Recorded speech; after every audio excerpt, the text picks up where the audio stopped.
사랑하는 저의 유튜브 방송을 시청하시는 형제자매 여러분에게 이 시간도 문안 인사를 드리며 오늘도 하나님의 말씀을 나눌 수 있는 특권을 감사하면서 여러분과의 소중한 시간을 나누고자 합니다. 오늘은 성장에 관한 말씀을 먼저 좀 나누고 싶습니다. 누구나 사람은 성장하고 싶어 하죠. 성장의 측면에서 보자면은 성장에도 퇴보하는 마이너스 성장이 있고 아니면 답보 상태, 제자리에 멈춰 있는 상태가 있고 앞으로 나아가는 계속 나아가는 증가하는 이런 성장도 있습니다. 물론 우리가 추구하고 갈구하는 성장은 더 커지고 더 많아지고 더 앞을 향해서 발전적으로 나아가는 성장을 의미한다고 말할 수 있습니다. 우리가 개인적으로 성장에 관해서 말하자면 정신적인 성장을 말할 수도 있고 육체적인 성장도 또한 그리고 지적인 성장도 우리에게 중요한 사람으로서 하나님의 형상을 닮은 사람으로서 성장을 꾀하고자 하는 그런 노력과 또 갈망을 갖게 됩니다. 사회적으로나 국가적으로는 경제적인 성장이 있을 것이고 무슨 사회적인 도덕 수준의 성장도 있을 수 있고요. 또 더 나은 서로가 하나가 되어 가고자 하는 몸부림을 갖는 어떤 정치적인 성장 이런 것도 있습니다. 세계적으로도 마찬가지입니다. 그러나 우리가 이 마이너스 성장을 하게 될 때에 낙심하고 경각심을 가지면서 어떤 사람들은 두려움에 차기도 합니다. 우리나라가 지금 금년에 마이너스 성장이다 이런 이야기를 들은 바가 있습니다. 안타까운 현실이고 일입니다. 세상과 개인적인 문제만이 아니라 교회에 있어서도 마찬가지입니다. 신앙 성장이 중요합니다.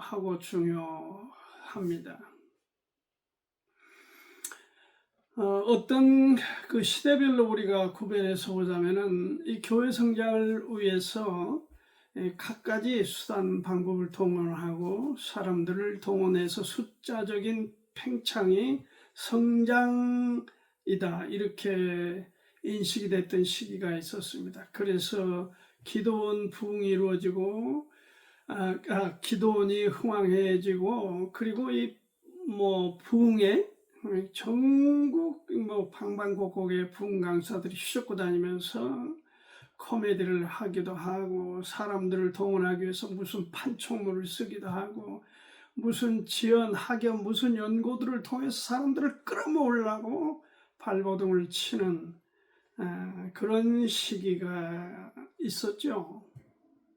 70년대, 80년대가 그런 시기이기도 했습니다.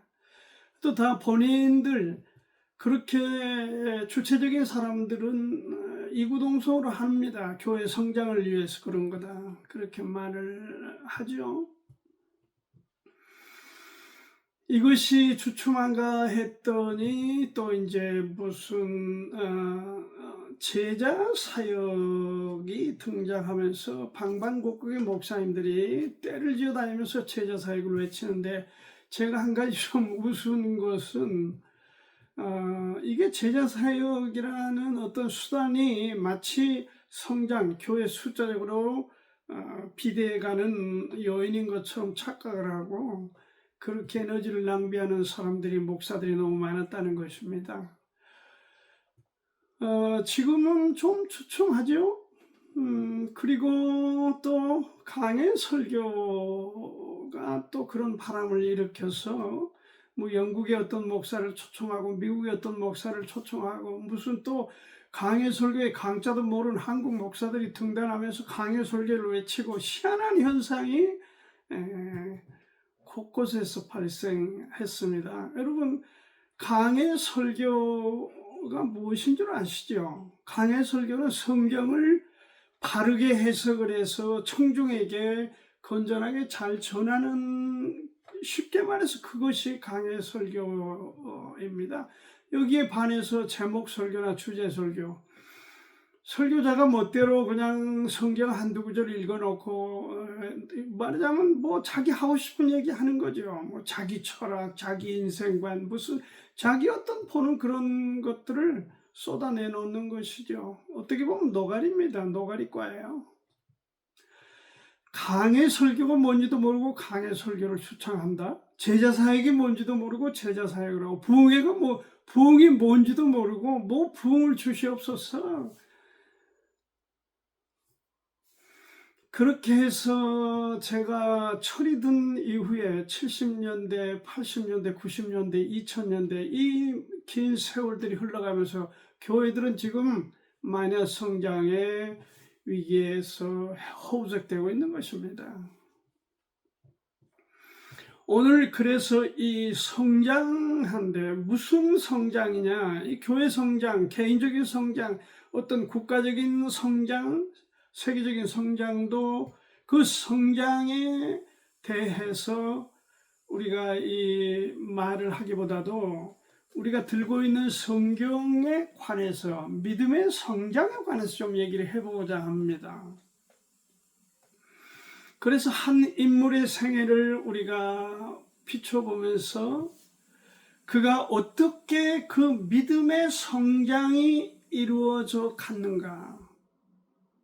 그리고 그러니까 두 가지입니다. 성장하기 때문에 이런 특성을 갖게 되고, 이런 특성을 갖게 되기 때문에 성장해 가고, 이게 맞물려 있는데 이 세 가지를 오늘 여러분과 함께 주어진 시간에서 나눠보고 싶습니다. 야곱의 생애를 통해서 이 시간 여러분과 창세기 35장 16절에서 29절까지 말씀을 통해서 함께 우리가 신앙 성장의, 믿음의 성장에 관해서 나눠보고 싶습니다. 성장하는 믿음의 필수적인 요건, 이 요건이 있는 사람은 성장할 것이고 성장한 사람은 또한 이 요건을 갖고 있다 하는 면에서 동전의 양면과 같은 그런 오늘 메시지를 함께 나누고 싶습니다. 먼저 필수적 요건, 그 첫째가 올바른 시각, 보는 관점이죠. 올바른 관점, 뷰입니다. 뷰. 이것이 지금 창세기 35장의 16절부터 제가 보겠습니다. 그들이 베델에서 발행하여 에브라스에 이르기까지 얼마기를 격한 곳에서 라헬이 임산하여심이 신고하더니 그가 난산할 즈음에 산파가 그에게 이르되 두려워 말라, 지금 그대가 또 등남하느니라 하매 그가 죽게 임하여 그 혼이 떠나려 할 때에 아들의 이름은 베논이라 불렀으나 그 아비가 그를 베냐민이라 불렀더라. 베놈이라고 불렀다. 누가? 라헬이. 이 야곱의 생애를 보건대 지금 최악의 상황에 직면했습니다. 원래 질투가 많았죠. 라헬이 욕심정이었습니다. 그런데 이제 임신을 해서 늦게 임신한 거죠. 요셉을 낳았고 이제 둘째를 임신해서 얼마나 기뻐했겠습니까? 그런데 이 해산의 신고라, 그러니까 이게 난산인 겁니다. 악산이라고도 말할 수 있습니다. 결국 엄마의 산모를 죽음으로 불러오는 그런 출산이 되고 말았습니다.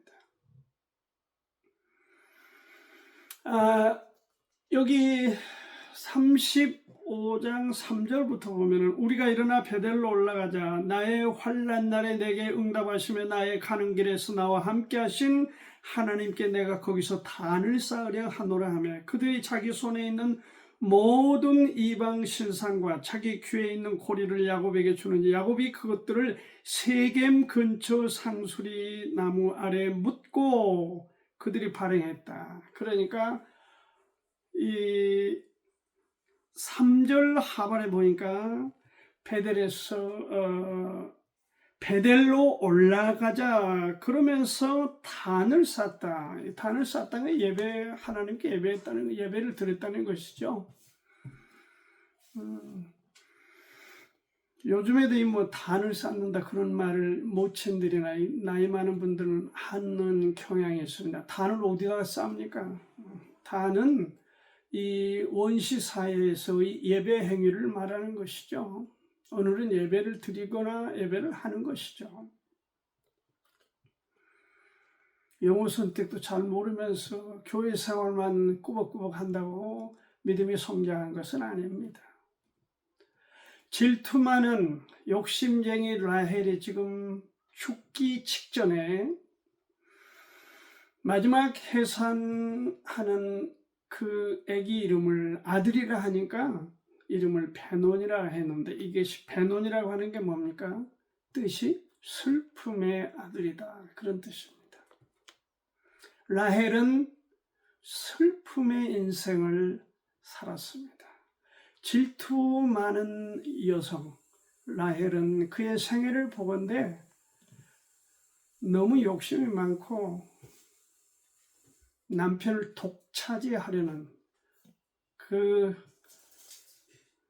욕구가 강함으로 인해서 결국 그는 어떻게 보면 만족보다는 슬픔의 인생을 살았습니다. 그래서 이 베논이라고 하는 이름을 짓고 운명합니다. 죽습니다. 여기 지금 야곱이 결단을 하고 하나님께 예배를 드리고 그리고 베델로 올라가기 전에 거기서 여기 막벨라 상수리나무 아래에 모든 이방신 등 추구했던 것들을 다 함께했던 가족들이 모아서 땅에 묻어버리고 결단을 한 거죠. 변화를 받아서 새로운 세계를 향해서 출발했지만 지금 사랑하고 사랑했던 라헬이 그 아내가 죽게 된 겁니다. 그러니까 꼭 예배를 잘 드리고 무슨 믿음으로 산다고 해서 어떤 어려운 일이 없는 것은 전혀 아니다. 그래서 여기 중요한 결단을 한 야곱의 생애에 큰 지금 하나의 걸림돌이랄까요? 아픔의 최악의 상황을 맞게 되는. 그래서 라헬이 자기 아들 베논이다 이렇게 이름을 짓고 운명을 하는 것인데 야곱은 그 아들의 이름을 아니야 베냐민이라고 지었습니다. 이거는 기쁨의 아들이다. 내 오른손의 아들이다. 그런 뜻이죠. 여기 야곱의 놀라운 자세를 우리가 봅니다. 그의 달라진 인생, 그의 달라진 하나님을 향한 신앙의 모습을 우리가 보게 되는 거예요. 라헬은 그의 생애처럼 슬픔의 결론을 맺지만은 그래서 부정적으로 그 아들에게 이름을 지어서 결국 자기의 생각, 감정을 표현하고 운명하지만은 결국 부정적인 사람은 부정적인 결과를 얻게 되는 것은 사람에게 심는 대로 거둔다고 하는 하나님의 보편적인 법칙이 분명히 적용되지만은 야곱은 달랐습니다. 베냐민이라고 이름을 줘서 기쁨의 아들이라. 똑같은 상황을 놓고 어떤 사람은 부정적으로 어떤 사람은 긍정적으로 보는 것입니다. 사랑하는 아내는 그것을 슬픔으로 보았고 또한 남편 된 야곱은 그것을 기쁨으로 받아들였습니다. 하나님을 바라보는 긍정적인 관점, 시각이 중요하다. 하나님의 눈으로 세상을 보는 눈도 하나님을 보는 것처럼 긍정적으로 보는 관점이 중요하다. 이 비유, 관이 중요하고 중요하다. 인생이 살아가면서 가장 중요한 것 중에 하나가 관입니다. 시각이에요. 어떻게 보느냐.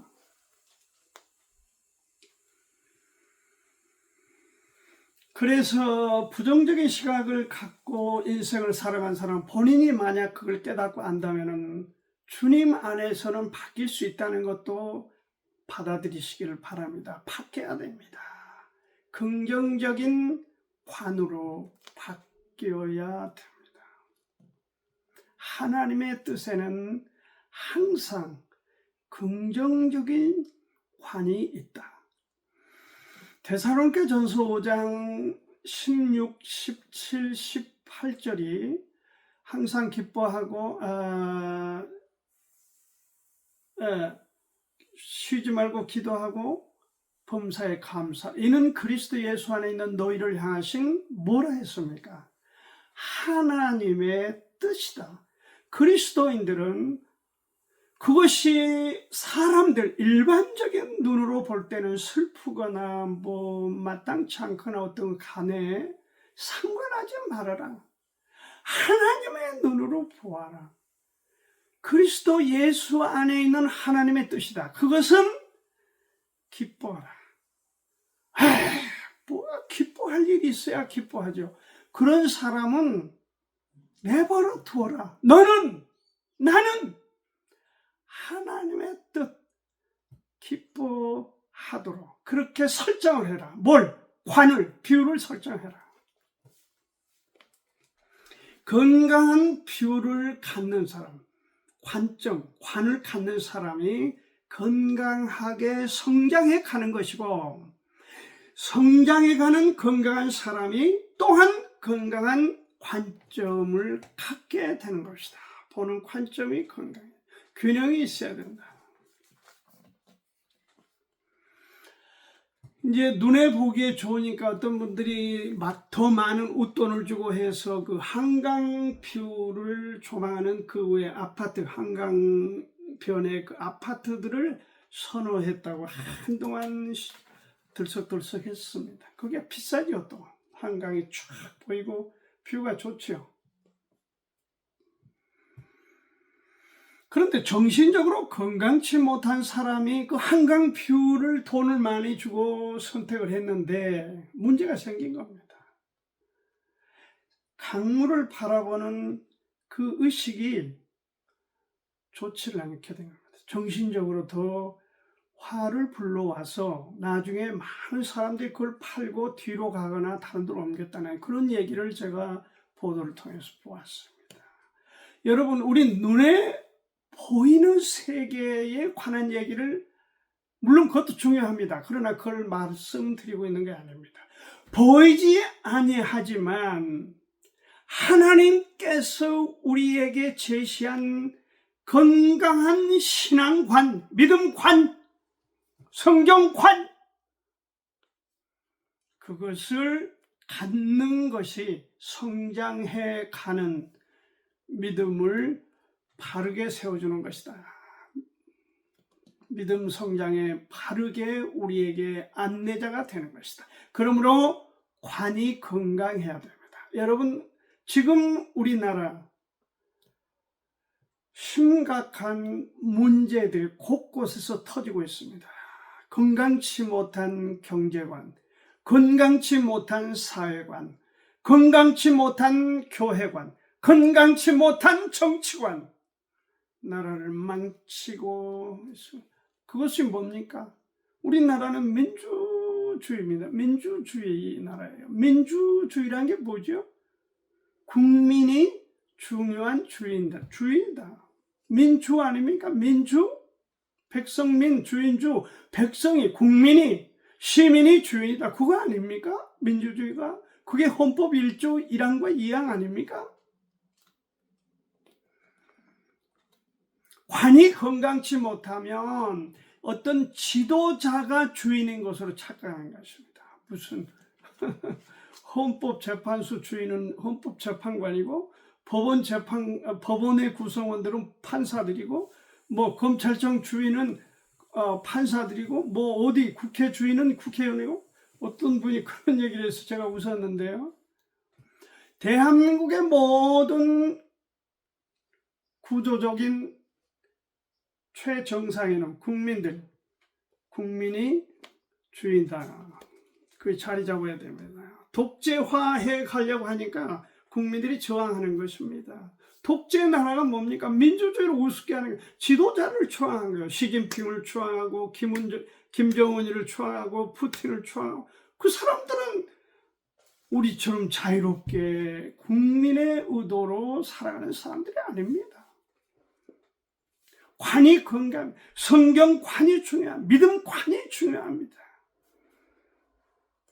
교회관이 중요해요. 여러분 관점을 바르게 해야 됩니다. 바르게 해야 돼요.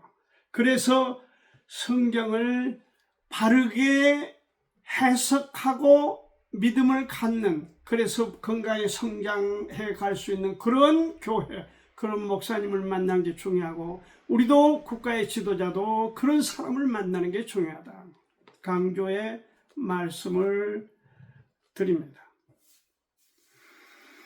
두 번째로 우리가 성장하는 믿음의 요건이 뭐냐? 그것은 견디는 지혜입니다. 성장하는 사람은 견뎌내는 힘이 있다. 기다리는 것이죠. 어려움 가운데서도 입을 다물고 침묵하는 것이요. 왜 그렇게 지도자라는 사람들이 말이 많습니까? 그 성장을 다 멈춘 사람들의 특징입니다. 여기 야곱은 침묵을 합니다. 무슨 침묵을 합니까?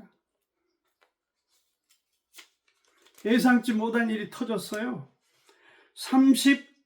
34장 여기 창세기 34장 말씀을 보면은 2절 3절 히위 족속 중 하몰의 아들 그 땅 추장 세겜이 그를 보고 끌어들여 강간하여 욕되게 하고 그 마음이 깊이 야곱의 딸 디나에게 열연하며 그 소녀를 사랑하여 그의 마음을 말로 위로하고 그랬습니다. 이 세겜의 아들, 추장의 아들이 디나, 야곱의 아들을 간통합니다.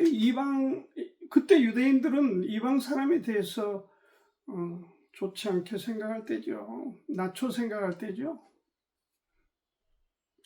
근데 하물며 자기 딸이 몸을 더럽혔다는 소식을 듣습니다. 야곱이 어떻게 했습니까?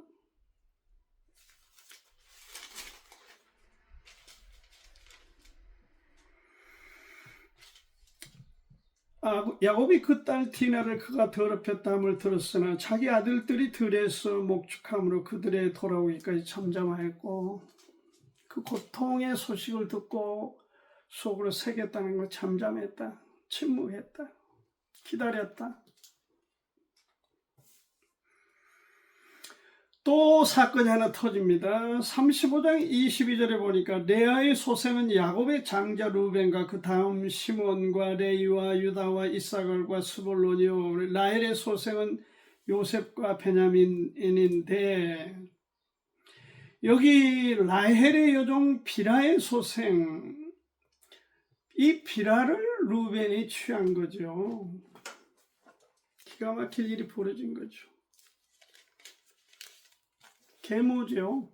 자기 어머니죠. 어떻든 어머니하고 통간을 한 거죠. 이게 뭐 루벤이 유혹을 했는지 비라가 유혹을 했는지는 모르겠으나 아마도 이 흐름상으로 보면 루벤이 자기 어머니 레아가 그 자기 어떻게 보면 이모에게 당한 학대, 그거에 대한 보복이 아닌가. 여기 지금 라헬의 종 비라죠. 비라를 통과합니다. 얼마나 고통스러운 얘기입니까? 고린도 교회도 이런 일이 있었습니다. 그래서 바울이 가슴을 치고 통탄하는 내용이 있습니다.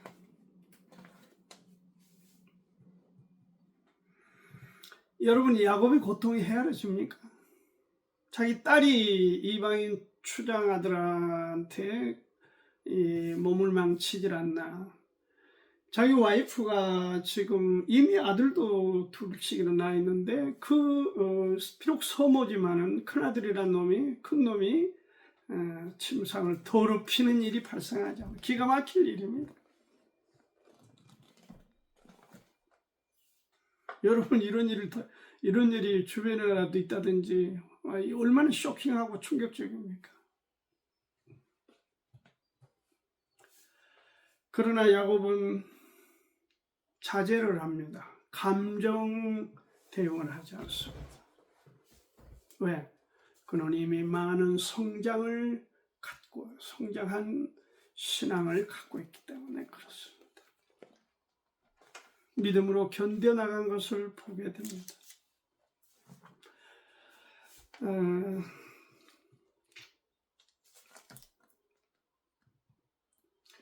이스라엘이 그 땅에 유할 때에 르우벤이 가서 그 서모 비라와 통관하며 이스라엘이 이를 들었더라. 야곱의 아들은 12이라. 들었더라까지 맞췄습니다. 어떤 보복을 했더라. 칼부림을 했다더라. 몽둥이로 들고 설쳤다더라. 그런 얘기는 없습니다. 듣는 것이 중요하죠. 듣는 것.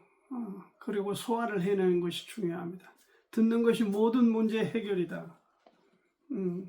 그런 어떤 광고판도 있습니다. 듣는 것이 중요합니다. 한 60분이 주어지는데 59분은 자기가 떠들고 1분은 남에게 듣는 둥 마는 둥 하는 그런 사람은 해결사가 아닙니다. 문제를 일으키는 문제입니다. 그게 전직 대통령이란 사람의 특징이에요.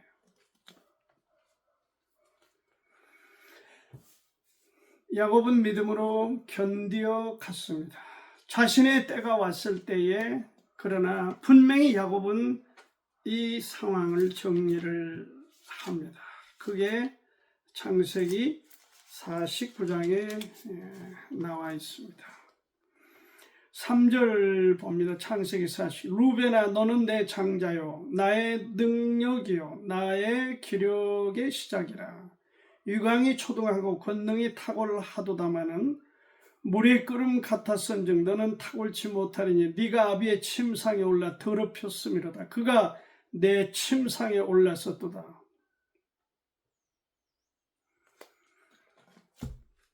야곱을 축복하지 않는 겁니다. 야곱이 르우벤 큰아들을 축복하지. 이 장자가 얼마나 막강한데 자기 침상을 더럽힌 큰아들을 내친 겁니다. 언제? 최종적으로 그가 마지막으로 말할 수 있을 그때에 말한 겁니다. 너는 아니다. 모든 것을 참는다는 게 중요합니다. 그렇죠? 고린도 전서 13장 7절에 모든 것을 참으며 모든 것을 바라며 모든 것을 견디느니라, 그렇게 말씀하고 있습니다. 작품은 굳어지도록 기다려야 됩니다. 기다리는 것이 중요합니다. 그러나 그 기다린 게 어렵습니다. 그렇기 때문에 어떤 사람 그 콘크리트 이렇게 잘 해놓은 바닥에 걸어다니면서 짓궂은 짓거리를 해놓은 사람들이 많잖아요. 기다리지 뭐.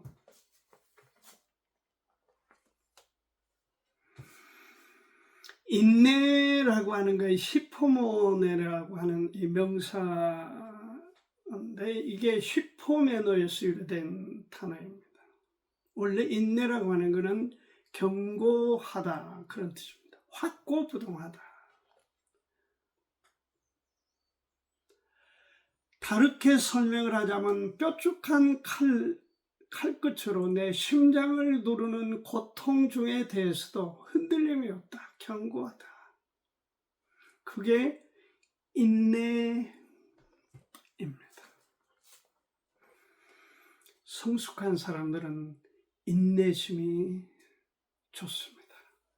성장하는 믿음을 갖는 사람들은 인내, 기다림, 견뎌냄, 참음, 이런 것에 익숙해 있어 훈련되어 있는 사람들은 연약합니다. 그래서 넘어지기 쉽습니다. 화를 내기 쉽습니다. 그러나 그런 사람들을 성숙한 사람이라고 말하지 않습니다. 성숙한 사람은 잠잠할 줄 아는 사람들이에요. 언제 어떤 감당하기 어려움에 직면했을 그때에도 잠잠하고 남의 얘기를 들을 줄 아는, 들어야 하는, 그래서 남을 배려하는 사람이 성장하는 믿음의 요건을 갖춘 사람입니다. 그렇게 여러분들에게 말씀드립니다. 이 미국에는 우리나라는 별로 없지만은 이 해리케인이 휩쓸고, 저도 그 미국의 어디입니까? 루이지애나 그쪽을 갔을 때 그 해리케인 휩쓸고 간 장면을 보고 참 안타까운 마음을 가졌어. 애리조나 주에서 해리케인이 휩쓸고 갔는데 모든 것을 다 휩쓸고 가버렸어. 양계장하는 나이 많은 부부가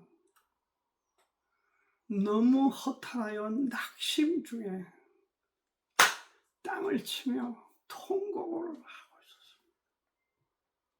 다 휩쓸고 가버렸어요.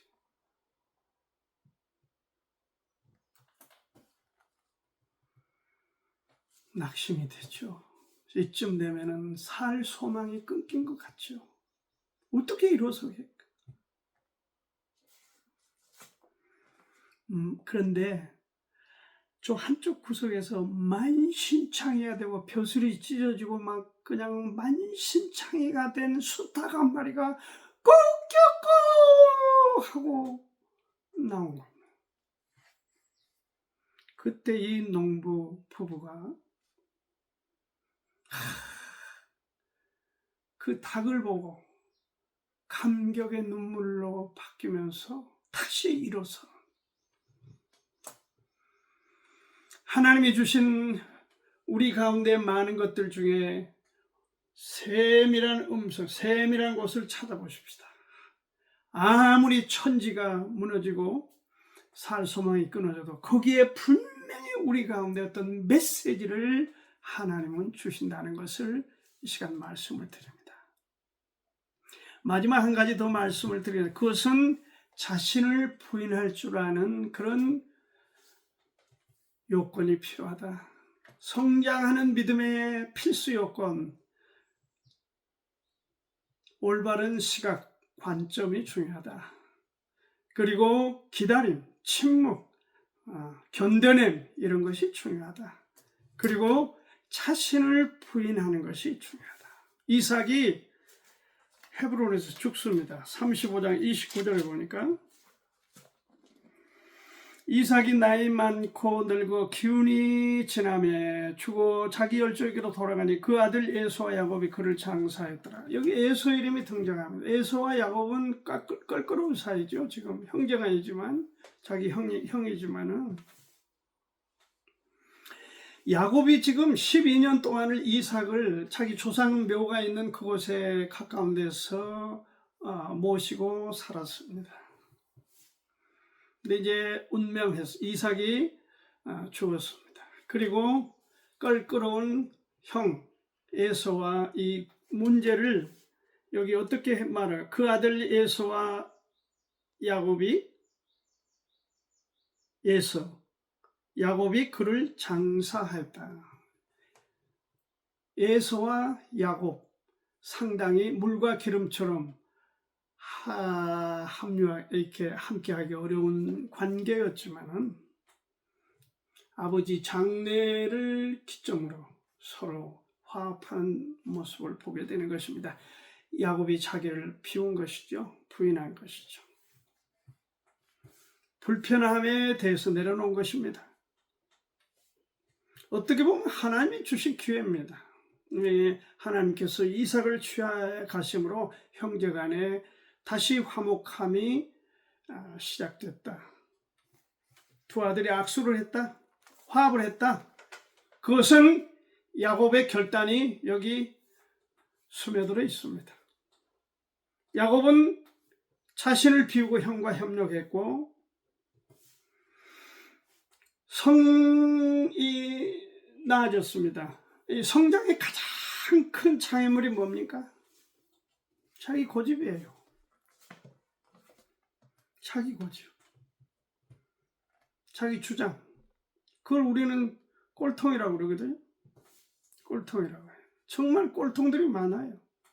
네, 저도 사람들 만나보면서 느낀 게 있어. 참 이 사람은 꼴통이네. 앞뒤가 없어요. 전혀 저의 애로에 대해서는 듣지도 않아. 왜 카드가 늦었냐, 왜 그렇게 됐냐, 뭐 그냥 트집만 잡고 그냥 문을 꽝 닫고 들어간 사람도 있고 참 별 사람들이 다 있어. 이거 그래서 조금 정신적으로도 건강이 필요하다는 생각을 늘 가져요. 자기 고집 뭐가 그렇게 중요합니까? 그대의 고집 그게 그리 중요해요? 그게 밥 먹여줘요? 버리세요.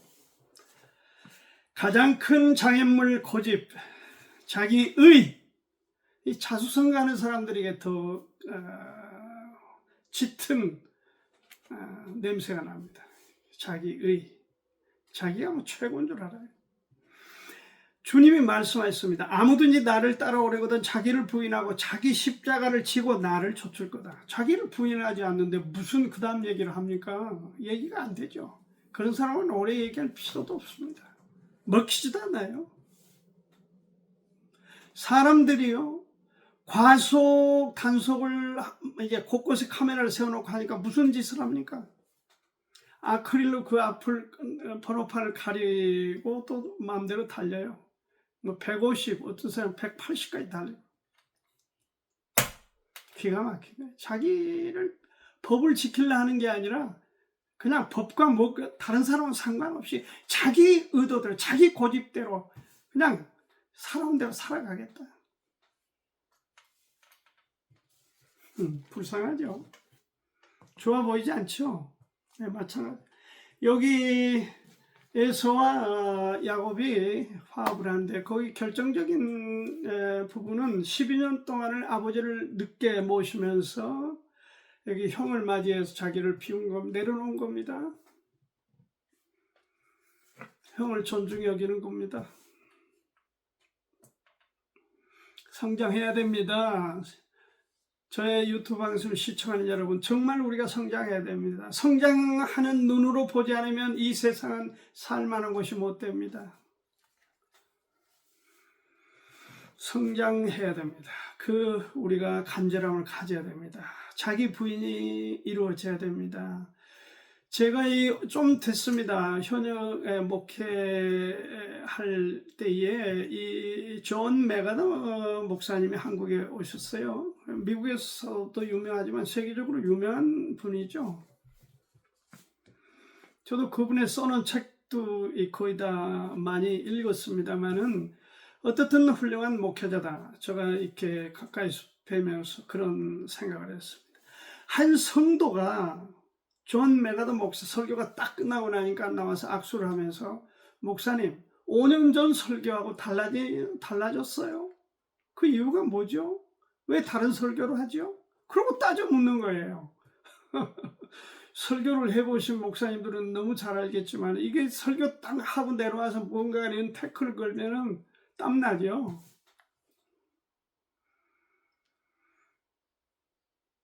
존 메가더 목사님 말씀했습니다. 네, 5년 동안 제가 성장을 했기 때문에 그렇습니다. 성장을 했기 때문에 그렇습니다. 이 성장한 사람은 자기를 비우고 달라져야 된다 하는 것을 이 시간에 말씀을 드립니다. 성장하는 믿음을 갖는 사람의 필수적인 요건 3가지. 야곱의 생애를 통해서 우리가 배웁니다.